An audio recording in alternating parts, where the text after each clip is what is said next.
നമസ്കാരം സുഹൃത്തുക്കളെ, tips and ട്രിക്സിലേക്ക് ഏവർക്കും സ്വാഗതം. ഇനി വരുന്ന PSC എക്സാമിന് ഉന്നത റാങ്ക് നേടാൻ ആഗ്രഹിക്കുന്ന എല്ലാ ഉദ്യോഗാർത്ഥികൾക്കും എൻ്റെ ചാനലിലേക്ക് സ്വാഗതം. അപ്പോൾ +2 ആൻഡ് ഡിഗ്രി ലെവൽ എക്സാംസിന്റെ പ്രിലിമിനറി ക്ലാസ് സിലബസ് വൈസ് ആയിട്ട് എടുത്തു പോവുകയാണ്.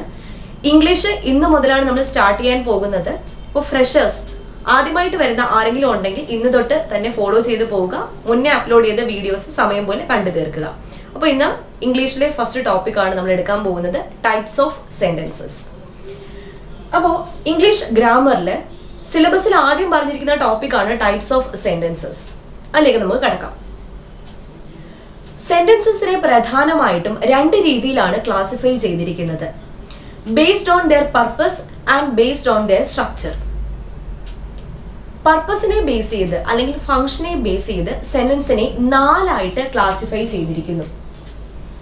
1 assertive sentence, 2 imperative sentence, 3 interrogative sentence, 4 exclamatory sentence. ഇത് പർപ്പസ് അല്ലെങ്കിൽ ഫംഗ്ഷനെ ബേസ് ചെയ്തിട്ടാണെന്നുള്ള കാര്യം ഓർക്കുക. Assertive, imperative, interrogative, exclamatory. ഇനി സെന്റൻസിന്റെ സ്ട്രക്ചർ വൈസ് 4 ആയിട്ടാണ് വീണ്ടും ക്ലാസിഫൈ ചെയ്തിരിക്കുന്നത്: simple sentence, compound sentence, complex sentence, compound complex sentence. ഇത് എന്തിനെ ബേസ് ചെയ്തിട്ടാ? സ്ട്രക്ചറിനെ ബേസ് ചെയ്തിട്ട്. അപ്പോൾ ഈ ഓരോ തരത്തിലുള്ള ക്ലാസിഫിക്കേഷനും നമുക്ക് പഠിക്കേണ്ടതായിട്ടുണ്ട്. അപ്പോൾ നമുക്ക് ആദ്യമായിട്ട് പർപ്പസിനെ ബേസ് ചെയ്തിട്ടുള്ള ക്ലാസിഫിക്കേഷൻ നോക്കാം. അപ്പോൾ പർപ്പസിനെ ബേസ് ചെയ്തിട്ട് സെന്റൻസിനെ 4 ആയിട്ടാണ് ക്ലാസിഫൈ ചെയ്തിരിക്കുന്നത്. ആദ്യത്തെ ക്ലാസിഫിക്കേഷൻ അസർട്ടീവ് സെന്റൻസ്. അസർട്ടീവ് സെന്റൻസിന്റെ മറ്റ് 2 പേരുകളാണ് ഡിക്ലറേറ്റീവ് സെന്റൻസ് അല്ലെങ്കിൽ സ്റ്റേറ്റ്മെന്റ് സെന്റൻസ്. ഡിക്ലറേറ്റീവ് സെന്റൻസ് എന്ന് പറഞ്ഞാലും അസർട്ടീവ് സെന്റൻസ് എന്ന് പറഞ്ഞാലും സ്റ്റേറ്റ്മെന്റ് സെന്റൻസ് എന്ന് പറഞ്ഞാലും സെയിം തന്നെയാണ്. എന്താണ് അസർട്ടീവ് സെന്റൻസ്? ഒരു സ്റ്റേറ്റ്മെന്റിനെ കുറിക്കുന്ന സെന്റൻസിനെയാണ് അസർട്ടീവ് സെന്റൻസ് എന്ന് പറയുന്നത്. For example, he is a boy. അതൊരു സ്റ്റേറ്റ്മെന്റ് ആണ്. this is a car. ഇതൊരു സ്റ്റേറ്റ്മെന്റ് ആണ്. the sun rises in the east. ഇതൊക്കെ എന്താണ്? അസർട്ടീവ് സെന്റൻസ് ആണ്. ഒരു സ്റ്റേറ്റ്മെന്റിനെ കുറിക്കുന്ന സെന്റൻസ് ആണ് അസർട്ടീവ് സെന്റൻസ്. രണ്ടാമത്തെ ടൈപ്പാണ് ഇംപറേറ്റീവ് സെന്റൻസ്. ഇംപറേറ്റീവ് സെന്റൻസ് എങ്ങനെ പെട്ടെന്ന് കണ്ടുപിടിക്കാം? PSC പോയിന്റ് ഓഫ് വ്യൂവിൽ അങ്ങനെ മാത്രം പഠിച്ചു വെച്ചാൽ മതിയായിരിക്കും. നമ്മൾ സ്കൂളിലാണ് എന്താണ് അതിന്റെ ഡെഫിനിഷൻ അങ്ങനെയൊക്കെ പഠിക്കുന്നത്. നമുക്ക് എക്സാമിൽ എങ്ങനെ കൂടുതൽ മാർക്ക് വാങ്ങാം എന്നാണ് ഫോക്കസ് ചെയ്യേണ്ടത്. അപ്പം ഇംപറേറ്റീവ് സെന്റൻസ് ആദ്യം തിരിച്ചറിയാൻ പഠിക്കുക. 3 കണ്ടീഷൻ ഓർത്ത് വെക്കുക. വെർബിൽ സ്റ്റാർട്ട് ചെയ്യുന്ന സെന്റൻസ് ഇംപറേറ്റീവ് സെന്റൻസ് ആണ്. വെർബിൽ തുടങ്ങുകയാണെങ്കിൽ അത് ഇംപറേറ്റീവ് സെന്റൻസ് ആണ്. അല്ലാന്നുണ്ടെങ്കിൽ പ്ലീസ് അല്ലെങ്കിൽ കൈൻഡ്ലി എന്ന വേർഡിൽ സ്റ്റാർട്ട് ചെയ്യുന്നത് ഇംപറേറ്റീവ് സെന്റൻസ് ആണ്.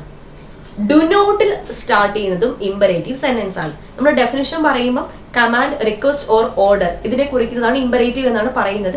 പക്ഷേ ഒരു സാധാരണ ഒരു ഉദ്യോഗാർത്ഥിക്കും തിരിച്ചറിയാൻ പറ്റുന്ന രീതിയിലാണ് ഞാൻ പറഞ്ഞു തരുന്നത്. ഒരു ഇംപറേറ്റീവ് സെന്റൻസ് കണ്ടു കഴിഞ്ഞാൽ എങ്ങനെ തിരിച്ചറിയണം?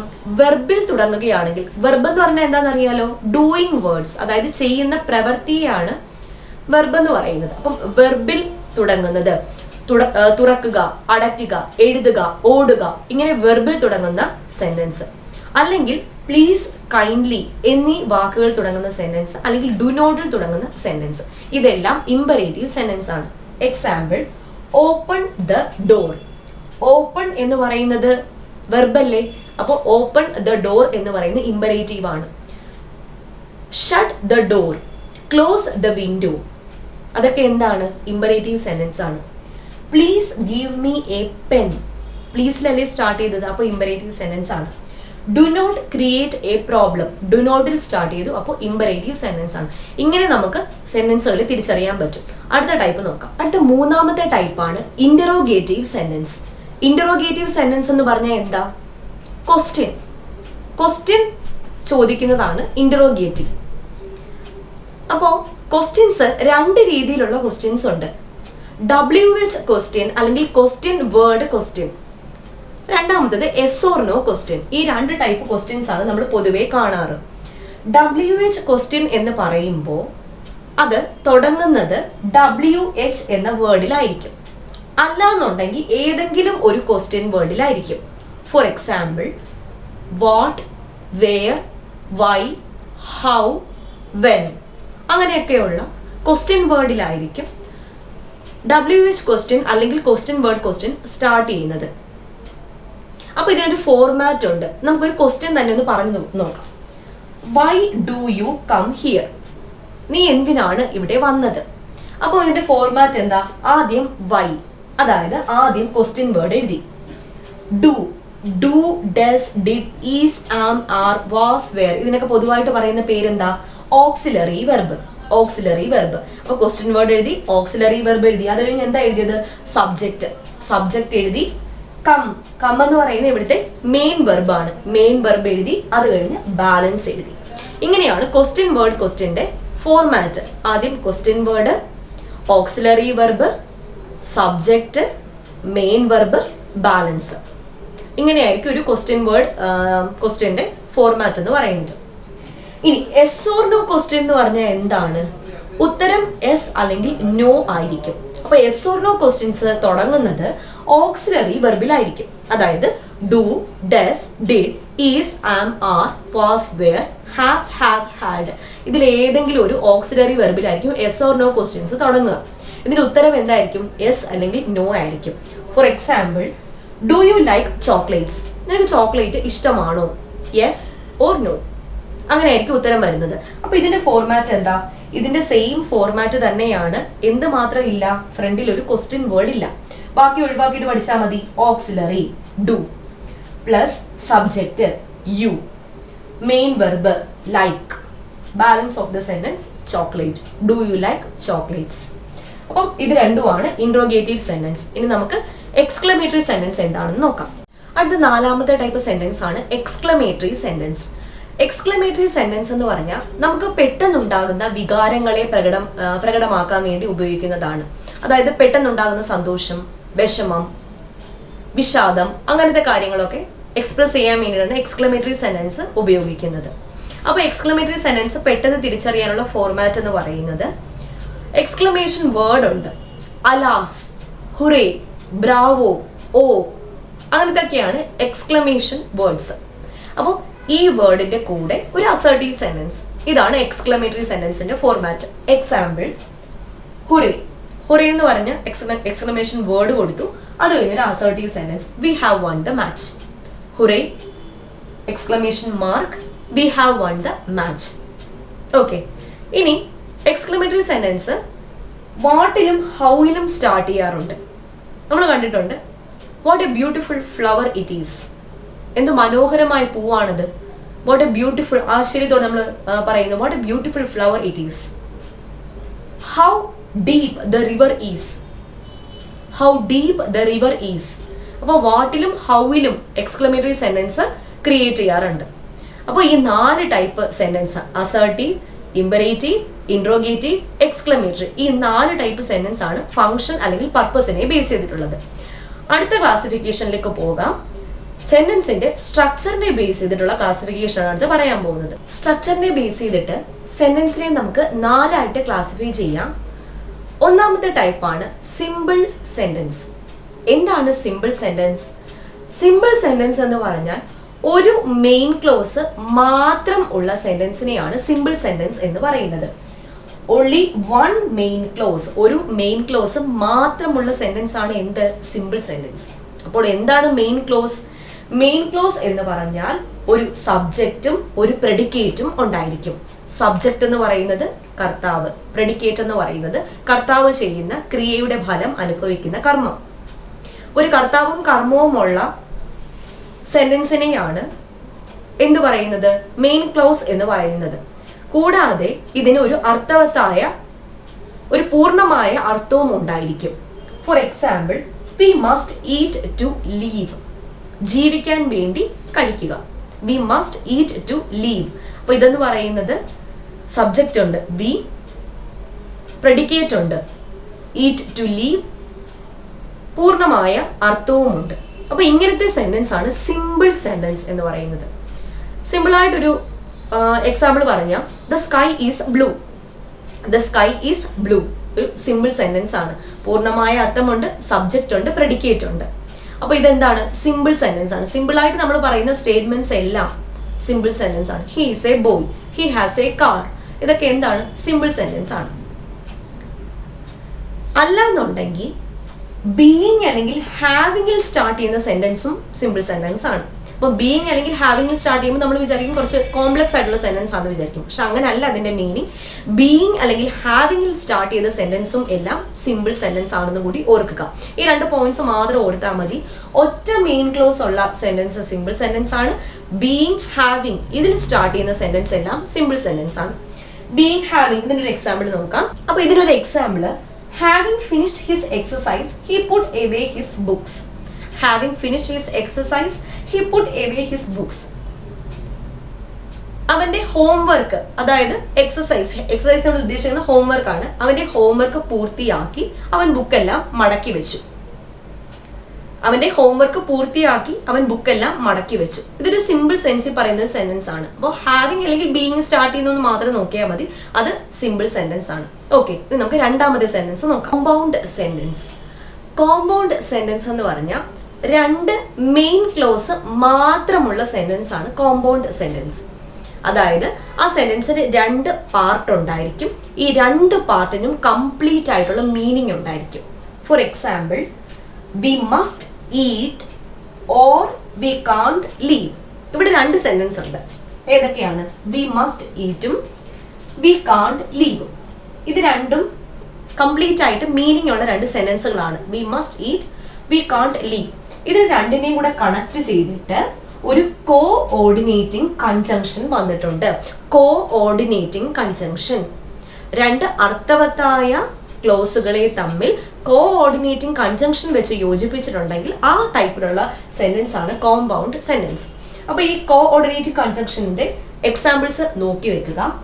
And, both and, as well as, not only but also, still, but, only, either or, neither nor, else, therefore, for, consequently, hence, however, otherwise, whereas, പിന്നെ or. ഓക്കെ, ഇത്രയാണ് കോഓർഡിനേറ്റ് ചെയ്യാനുള്ള കൺജങ്ഷൻസ്. അപ്പോൾ 2 meaning full ആയിട്ടുള്ള ക്ലോസസിനെ coordinating conjunctions വെച്ച് യോജിപ്പിക്കുകയാണെങ്കിൽ ആ type sentence ആണ് compound sentence. ഇത്രയും നോക്കിയാൽ മതി. 2 അറ്റത്തുള്ള സെന്റൻസിന് കംപ്ലീറ്റ് ആയിട്ടുള്ള മീനിങ് ഉണ്ടോ, അങ്ങനെയുള്ള സെന്റൻസ് കോമ്പൗണ്ട് സെന്റൻസ് ആണ്. ഓക്കെ, ഇനി നമുക്ക് മൂന്നാമത്തെ സെന്റൻസ് നോക്കാം. അടുത്ത മൂന്നാമത്തെ ടൈപ്പ് സെന്റൻസ് ആണ് കോംപ്ലക്സ് സെന്റൻസ്. കോംപ്ലക്സ് സെന്റൻസ് പഠിക്കുമ്പോൾ നമ്മുടെ ഇഫ് ക്ലോസ് ഓർത്താൽ മതി. ഇഫ് ക്ലോസിൽ എന്താണ്? ഒരു എക്സാമ്പിൾ പറയാം. If you study well, you will pass the exam. If you study well, you will pass the exam. നീ നന്നായിട്ട് പഠിക്കുകയാണെങ്കിൽ നീ എക്സാം പാസ് ആകും. അപ്പൊ ഇതില് ഇഫ് ക്ലോസ് എന്ന് പറയുന്നത് ഇഫ് യു സ്റ്റഡി വെൽ, അതിന്റെ മീനിങ് കംപ്ലീറ്റ് അല്ല. അതൊരു ഡിപ്പെൻഡന്റ് ക്ലോസ് ആണെന്ന് പറയാം. അതായത് അതിന്റെ കൂടെ മറ്റെന്തെങ്കിലും വന്നാൽ മാത്രമേ അതിന്റെ അർത്ഥം പൂർണ്ണമാകത്തുള്ളൂ. ഇഫ് യു സ്റ്റഡി വെൽ, അത് കഴിഞ്ഞിട്ട് എന്താ അറിയത്തില്ല. അപ്പൊ ഇഫ് യു സ്റ്റഡി വെൽ എന്ന് പറയുന്നത് എന്താണ്? ഡിപ്പെൻഡന്റ് ക്ലോസ് ആണ്. അതിനെ സബോർഡിനേറ്റ് ക്ലോസ് എന്നാണ് പറയുന്നത്. അപ്പോൾ ഡിപ്പെൻഡ് ചെയ്ത് നിൽക്കുന്ന ക്ലോസിനെ പറയുന്ന പേരെന്താണ്? Subordinate close. അപ്പോൾ ഒരു സബോർഡിനേറ്റ് ക്ലോസ് അല്ലെങ്കിൽ ഒരു ഡിപ്പെൻഡന്റ് ക്ലോസും ഉണ്ടായിരിക്കും, ഒരു മെയിൻ ക്ലോസ്. മെയിൻ ക്ലോസ് എന്ന് പറഞ്ഞാൽ നേരത്തെ പറഞ്ഞു, പൂർണ്ണമായ അർത്ഥമുള്ള ക്ലോസിനെയാണ് മെയിൻ ക്ലോസ് എന്ന് പറയുന്നത്. U will pass the exam, അത് ഒറ്റയ്ക്ക് നിന്നാലും അതിന്റെ അർത്ഥം പൂർണ്ണമാണ്, അല്ലെ? അപ്പോൾ കോംപ്ലക്സ് സെന്റൻസ് എന്താണ്? 1 മെയിൻ ക്ലോസ്, ഒരു മെയിൻ ക്ലോസും ഉണ്ടായിരിക്കും, and 1 or more subordinate close, ഒന്നോ അതിലധികമോ സബോർഡിനേറ്റ് ക്ലോസും ഉള്ള ടൈപ്പാണ് കോംപ്ലക്സ് സെന്റൻസ്. ഈ എക്സാമ്പിൾ ഓർത്ത് വെക്കുക. If you study well you will pass the exam. അപ്പോ ഇങ്ങനത്തെ സെന്റൻസിനെ തിരിച്ചറിയാനുള്ള കുറച്ച് വേർഡ്സ് ആണ്. അതായത് if, where, that, which, why, how, if, as if, as though, wherever, അങ്ങനത്തെ അതിനെല്ലാം കൂടെ പറയുന്നത് സബോർഡിനേറ്റ് കൺജങ്ഷൻസ് എന്നാണ്. Subordinate conjunctions. അപ്പോൾ 2 ക്ലോസുകൾ, ഒരു മെയിൻ ക്ലോസും ഒരു സബോർഡിനേറ്റ് ക്ലോസും, ഇതിനെ ബന്ധിപ്പിച്ചേക്കുന്നത് എന്ത് യൂസ് ചെയ്തിട്ടാണ്? സബോർഡിനേറ്റ് കൺജങ്ഷൻസ് വെച്ചിട്ടാണ് ബന്ധിപ്പിച്ചിരിക്കുന്നത്. ഇവിടെ യൂസ് ചെയ്ത സബോർഡിനേറ്റ് കൺജങ്ഷൻ ആണ് ഇഫ്. ഇഫ് ആകട്ടെ ആസിഫ് ആകട്ടെ, അസ്തോ ആകട്ടെ, ദാറ്റ് ആകട്ടെ, വെൻ ആകട്ടെ, വേർ ആകട്ടെ, ഏതെങ്കിലും ഒന്ന് വന്ന് ഒരു മീനിങ് ഇല്ലാത്ത ഒരു ക്ലോസിനെ മീനിങ് ഉള്ള ഒരു ക്ലോസുമായിട്ട് ബന്ധിപ്പിച്ച് നിർത്തുവാണെങ്കിൽ, ഇഫ് ഇവിടെ യൂസ് ചെയ്തപ്പോൾ ഈ സെന്റൻസിന് ഒരു മീനിങ് വന്നു. If you study well you will pass the exam. അപ്പൊ അങ്ങനെ വന്നപ്പോഴത്തേക്കും ഈ സെന്റൻസിന് ഒരു മീനിങ് വന്നു. ഓക്കെ, ഈ ടൈപ്പാണ് കോംപ്ലക്സ് സെന്റൻസ്. ഒരു മെയിൻ ക്ലോസ് ഉണ്ടോ എന്ന് നോക്കുക, ഒരു ഡിപ്പെൻഡന്റ് ക്ലോസ് അതായത് ഒരു സബോർഡിനേറ്റ് ക്ലോസ് ഉണ്ടോ എന്ന് നോക്കുക. അത്രേ ഉള്ളൂ കോംപ്ലക്സ് എന്ന് പറയുന്നത്. ഓക്കെ, ഇനി നമുക്ക് ലാസ്റ്റ് ടൈപ്പിലേക്ക് പോകാം. ലാസ്റ്റ് ടൈപ്പാണ് കോമ്പൗണ്ട് കോംപ്ലക്സ്. കോമ്പൗണ്ട് കോംപ്ലക്സ് എന്ന് പറഞ്ഞാൽ അത് കോമ്പൗണ്ടും ആണ് കോംപ്ലക്സും ആണ്. അപ്പൊ നമ്മൾ കോമ്പൗണ്ടിൽ പഠിച്ച കണ്ടീഷനും അപ്ലൈ ചെയ്യണം, കോംപ്ലക്സിൽ പഠിച്ച കണ്ടീഷനും അപ്ലൈ ചെയ്യണം. അപ്പൊ കോമ്പൗണ്ട് എന്താന്ന് ഓർത്ത് നോക്കിക്കേ. കോമ്പൗണ്ട് എന്ന് പറഞ്ഞു കഴിഞ്ഞാൽ രണ്ട് മെയിൻ ക്ലോസ് ഉണ്ടായിരിക്കും, രണ്ടും അർത്ഥവത്തായ മെയിൻ ക്ലോസ് ആയിരിക്കും. കോംപ്ലക്സ് എന്ന് പറഞ്ഞാലോ ഒരു മെയിൻ ക്ലോസും ഒരു സബോർഡിനേറ്റ് ക്ലോസും ഉണ്ടായിരിക്കും. ഓക്കെ, അപ്പൊ നമുക്ക് കോമ്പൗണ്ട് കോംപ്ലക്സില് രണ്ട് മെയിൻ ക്ലോസും ഒന്നോ അതിലധികമോ സബോർഡിനേറ്റ് ക്ലോസും ഉണ്ടായിരിക്കും. രണ്ട് മെയിൻ ക്ലോസ് അവിടെ വേണം. ഓക്കെ, രണ്ട് മെയിൻ ക്ലോസും ഒന്നോ അതിലധികമോ സബോർഡിനേറ്റ് ക്ലോസ്. അപ്പൊ രണ്ട് മെയിൻ ക്ലോസ് വന്നാൽ അത് കോമ്പൗണ്ടായി. ഒരു സബോർഡിനേറ്റ് ക്ലോസും ഒരു മെയിൻ ക്ലോസും കൂടെ വന്നാൽ കോംപ്ലക്സ് ആയി. അപ്പൊ എന്ത് ചെയ്യണം, രണ്ട് മെയിൻ ക്ലോസിന്റെ കണ്ടീഷൻ സാറ്റിസ്ഫൈ ചെയ്യണം കോമ്പൗണ്ട് ആവണമെങ്കിൽ. പിന്നെ കോംപ്ലക്സ് ആവണമെങ്കിൽ ഒരു സബോർഡിനേറ്റ് ക്ലോസും കൂടെ വേണം. ഓക്കെ, അപ്പോ എക്സാമ്പിൾ പറയാം. അപ്പൊ ഇതിന്റെ എക്സാമ്പിൾ നോക്കാം. While he played harmonium, his wife sang and his daughter danced. അപ്പോ ഈ ടൈപ്പ് സെന്റൻസിൽ, കോമ്പൗണ്ട് കോംപ്ലക്സ് സെന്റൻസിൽ കോർഡിനേറ്റ് കൺജങ്ഷനും ഉണ്ടായിരിക്കും, സബോർഡിനേറ്റ് കൺജങ്ഷനും ഉണ്ടായിരിക്കും. കോർഡിനേറ്റ് കൺജങ്ഷൻ എന്ന് പറയുമ്പോൾ എന്തൊക്കെയാ? And, or, either or, neither nor, അങ്ങനത്തെ. അപ്പൊ ഇവിടെ കോർഡിനേറ്റ് കൺജങ്ഷൻ ആയ ആൻഡ് വന്നിട്ടുണ്ട്. കൂടാതെ ആൻഡ് എപ്പോഴാ വരുന്നത്? രണ്ട് അർത്ഥവത്തായ ക്ലോസുകളെ തമ്മിൽ സംയോജിപ്പിക്കുമ്പോഴാണ് ആൻഡ് യൂസ് ചെയ്യാറ്. കോർഡിനേറ്റ് കൺജങ്ഷൻ കോമ്പൗണ്ട് സെന്റൻസ് ആയതുകൊണ്ട്. ഇവിടെ രണ്ട് മീനിങ് ഫുൾ ആയിട്ടുള്ള ക്ലോസ് ഏതൊക്കെയാ? ഹിസ് വൈഫ് സാങ്, അതൊരു മീനിങ് ഫുൾ ആയിട്ടുള്ള ക്ലോസ് ആണ്. ഹിസ് ഡോട്ടർ ഡാൻസ്ഡ്, അത് മറ്റ് മീനിങ് ഫുൾ ആയിട്ടുള്ള ക്ലോസ് ആണ്. ഈ രണ്ട് മീനിങ് ഫുൾ ആയിട്ടുള്ള ക്ലോസിനെ എന്തുകൊണ്ട് ബന്ധിപ്പിച്ചേക്കുന്നു?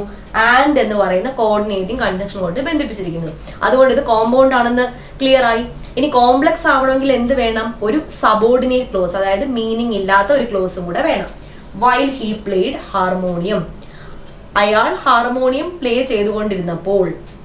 അപ്പോൾ വൈൽ എന്ന് പറയുന്ന എന്താണ്? വൈൽ എന്ന് പറയുന്ന ഒരു സബോർഡിനേറ്റ് കൺജങ്ഷൻ ആണ്. As if, as though, if, whether, while, ഇതൊക്കെ എന്താണ്? സബോർഡിനേറ്റ് കൺജങ്ഷൻ ആണ്. അപ്പോൾ സബോർഡിനേറ്റ് കൺജങ്ഷനും വന്നു, കോർഡിനേറ്റ് കൺജങ്ഷനും വന്നു. അത് രണ്ടും വന്നോ എന്ന് മാത്രം നോക്കിയാൽ മതി. ഈ ഡെഫിനിഷൻ ഒന്നും പഠിക്കേണ്ട. ജസ്റ്റ് ഈ സബോർഡിനേറ്റ് കൺജങ്ഷനും കോർഡിനേറ്റ് കൺജങ്ഷനും ഒരേ സെന്റൻസിൽ വരുന്നുണ്ടെങ്കിൽ ആ ടൈപ്പ് സെന്റൻസ് ആണ് കോമ്പൗണ്ട് കോംപ്ലക്സ് സെന്റൻസ്. അപ്പോൾ നമ്മൾ ഈ രണ്ട് ക്ലാസിഫിക്കേഷനും കംപ്ലീറ്റ് ചെയ്തിട്ടുണ്ട്. ആദ്യത്തെ ക്ലാസിഫിക്കേഷൻ പർപ്പസിനെ ബേസ് ചെയ്തിട്ട് അസർട്ടീവ്, ഇമ്പറേറ്റീവ്, ഇൻട്രോഗേറ്റീവ്, എക്സ്ക്ലമേറ്ററി. രണ്ടാമത്തെ ക്ലാസിഫിക്കേഷൻ സ്ട്രക്ചറിനെ ബേസ് ചെയ്തിട്ട് simple, compound complex, compound complex. Okay, അപ്പോൾ ആദ്യത്തെ പാർട്ടായ ടൈപ്സ് ഓഫ് സെന്റൻസ് ഇവിടെ കംപ്ലീറ്റ് ആയിട്ടുണ്ട്.